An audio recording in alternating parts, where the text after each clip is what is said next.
Ce mardi 23 mars 2021, nous passons devant le tribunal correctionnel de Toulouse à 14 h pour avoir entravé une petite heure la circulation de l'aéroport de Blagnac et celle de la gare Matabiau en 2018. Le président du tribunal judiciaire de Toulouse refuse de laisser rentrer la presse au tribunal et les policiers empêchent la presse de rentrer. Quand Bédria cherche à s'exprimer, qu'elle n'a pas d'interprète à cause de ce tribunal qui n'a rien prévu alors qu'il était parfaitement au courant que Bédria avait été toute d'élocution, la magistrate ne comprend pas ce qu'elle dit, elle fait semblant de comprendre et elle dit qu'il faut s'arrêter parce que ça l'embête d'écouter une femme qui a des difficultés d'élocution.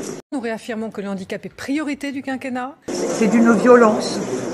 Et après ça, on s'étonne qu'on ait pu atterrir sur les pistes de l'aéroport. Mais comment moi je peux rester sourde à ces violences? Comment je peux rester comme ça, regarder ça?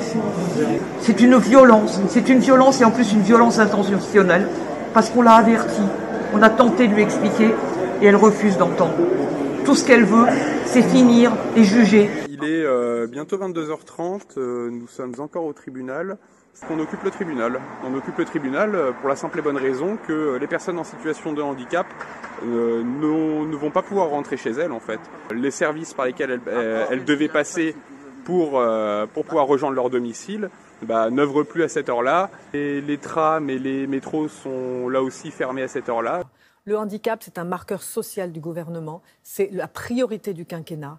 Et puis, surtout, les personnes en situation de handicap ne vont pas pouvoir profiter des services de leur auxiliaire de vie.